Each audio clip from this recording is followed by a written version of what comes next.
I'm just a formerly fat, sick guy who really took the time to find out exactly why most of us can't get lean and healthy. I was addicted to unhealthy foods. Pizza and beer were my favorites almost every night. I would buy every new flavor of snack food, and I just had to open each bag on the way home in the car. So if people like me can easily do this, anyone can. The first step is to understand, wait, why am I fat? Essentially, at the source, why are we all so fat? Why is it so impossible to get slim? There's 1,000 books in the library. They all promise a solution. There's 1 billion fitness programs. They all say this works. They have fitness models. They're all in great shape.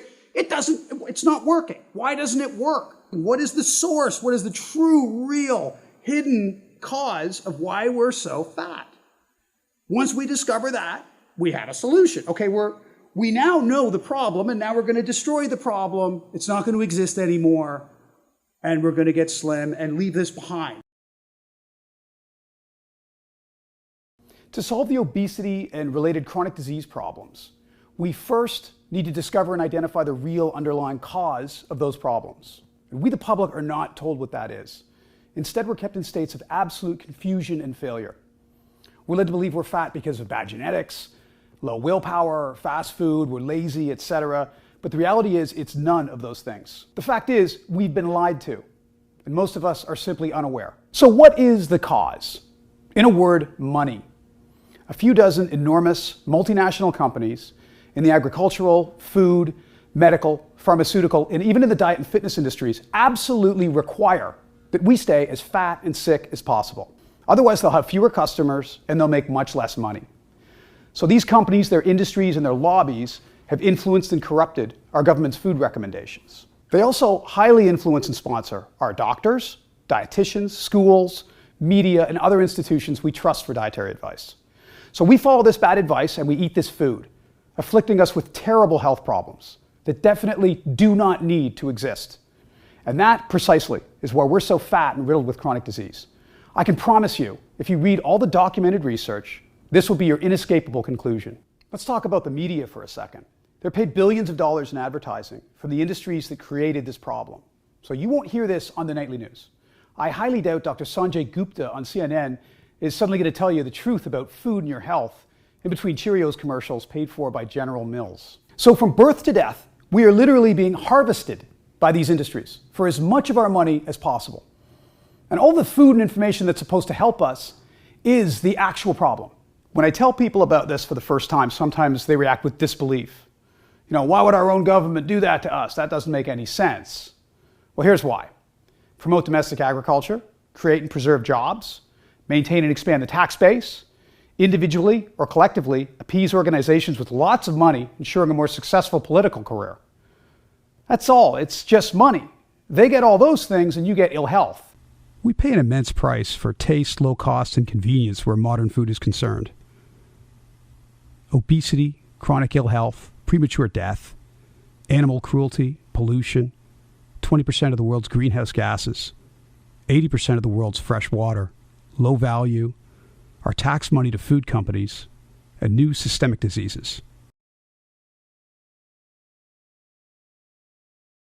Once we're fat, in desperation, we pay again. Gyms, exercise gadgets, weight loss clinics. The diet and fitness industry is close to $60 billion a year. But we've never been fatter or more riddled with chronic disease, ever. That's an abject statistical failure. So what's left? You've got pharmaceuticals, drugs, and surgery. More money, more pain for us, but no real solution. This is so insidious because people blame themselves. But you have to understand, we're not doing this to ourselves. This is being done to us. These health problems seem so inescapable to most of us because the food and the solutions we're given don't allow an escape. Our entire environment ensures failure because it was designed by the same guys who created the problem in the first place. Just take a look around. Our problems are beyond epidemic. Obese children, people on scooters unable to walk, diabetes, heart disease, all skyrocketing. As a society, we deliberately, and at immense cost to ourselves, our environment, and our fellow living things on the planet, we create and eat food that makes us sick and kills us.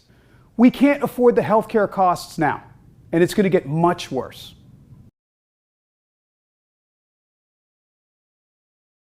This excerpt is by author Ronald Wright from his book, A Short History of Progress.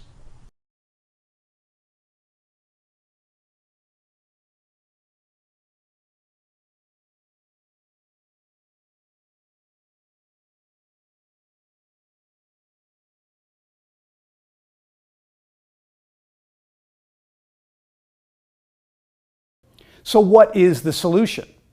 Well, if our rather arcane human evolutionary diet has been identified as a simple, effective answer, why isn't it mainstream? Well, the healthiest diet in the world will do us no good if most people cannot or will not follow it. And the eco diet solves that problem. But this isn't about willpower or denial. And it can't be about eating exclusive or expensive foods either. That's not practical. Any permanent solution has to fit elegantly into people's lives. Stipulations for this diet include the following. It can't be restrictive in terms of the quantity eaten. You've got to be able to eat as much as you want. It can't be restrictive in terms of macronutrients. You've got to be able to eat carbs, proteins, and fats. It's got to be simple enough to apply anywhere, anytime. It can't be stigmatizing or effortful or perceived as work. It absolutely has to achieve results, and it's got to be permanent. Fat loss is just one of the results of this philosophy. This is sort of like being cured of the flu and suddenly feeling fantastic because you never knew you were sick in the first place. So for me and thousands of others, vision improves. Irritable bowel syndrome, gone. Skin cleared up. Increased libido. Improved concentration.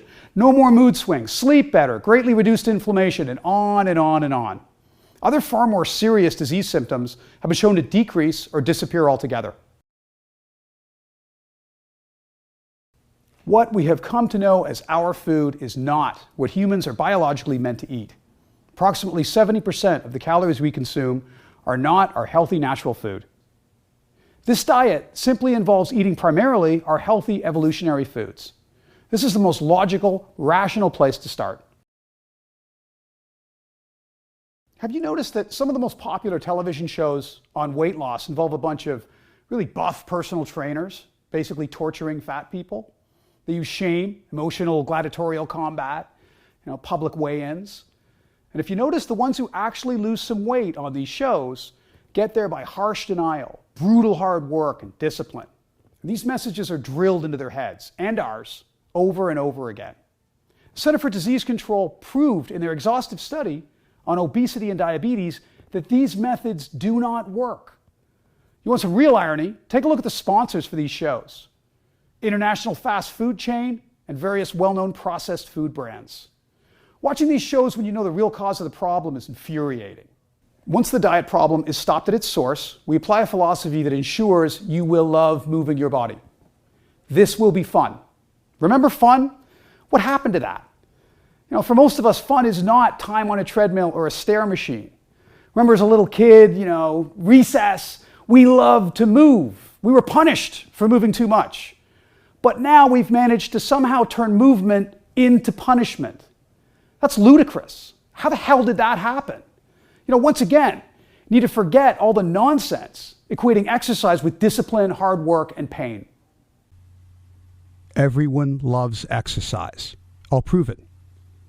Just imagine if you were unable to do even one of these activities. See, told you. If you don't recognize any of these activities as exercise, that itself is the problem. Let me pose a question. What are the fastest, strongest, physical badasses on the planet doing? I mean fighters, football players, Olympic athletes, men and women. What methods did they use to attain their elite physical ability? How do they train to get that way? I got a crazy idea. Let's do that. If you apply the same methods and principles, you will build functional muscle at the fastest rate possible. This involves workouts of an hour or less, a few times a week. Now, the really interesting part here, what most people don't realize, is that the actual intense efforts, the actual time under tension, will only take about 15 minutes per week or less. The majority of the time working out will be used either to warm up or to enhance recuperation. We have elite models who weigh 110 pounds, grandmothers, kids, middle-aged people like me, older folks, and everyone in between. We're all doing high-intensity neuromuscular compound movements like deadlifts, pushing prowlers, squats, Olympic lifts, and all kinds of other highly effective methods and progressions. We're doing this because it works. It's also more exhilarating and fun than typical gym workouts. It works amazingly well for us the same way that it works for the great athletes who use these principles. For beginners, we simply scale back the volumes and the intensities. I used to practically live at the gym. 2 workouts a day, bodybuilding, then cardio. I wanted to look like those jacked guys in the fitness magazines who got all the girls. Do your cardio, it's the only way, no pain, no gain. Absolute nonsense. Who can do that perpetually, even if it worked? It's misery. Life is about eating, shopping, dancing, music, passion, enjoying yourself, doing something of value outside the gym.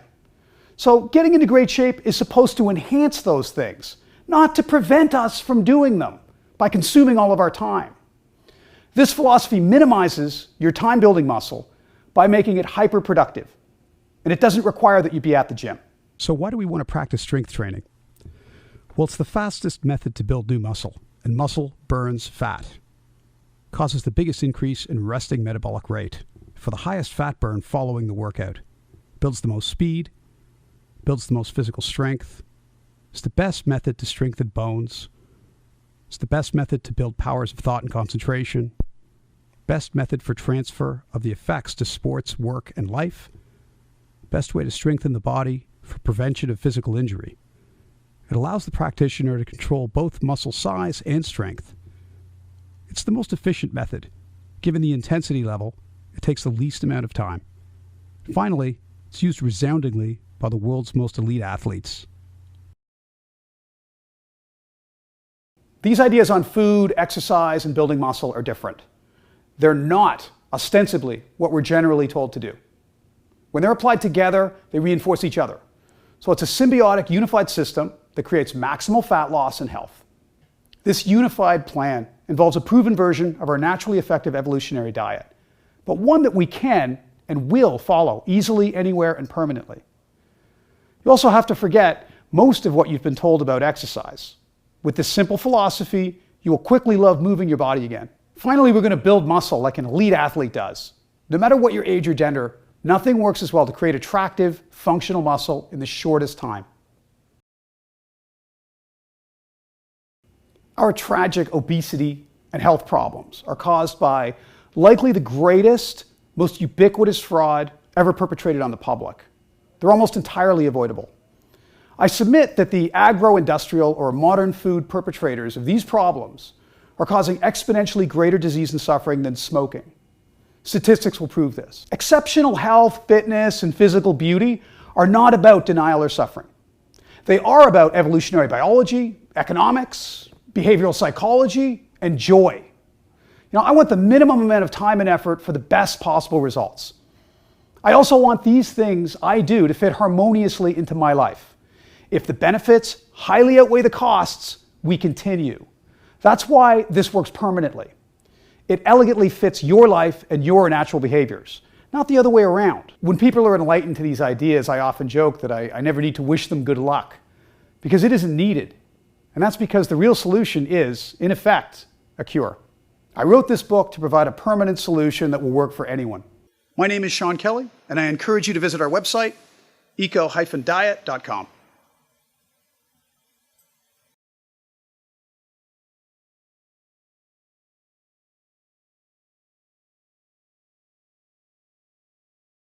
I'm 47 years old. When I was 26 and roughly 50 pounds heavier, nothing worked, no matter how hard I tried. When I discovered the truth, the solution worked immediately. So I was shocked. That's it? You're kidding. Nope. Just do these simple things and get as lean and healthy as you like. And so I did, and the problems that plagued me for decades ended. I was fascinated, obviously, and I started to research exactly why the things I was doing worked so well.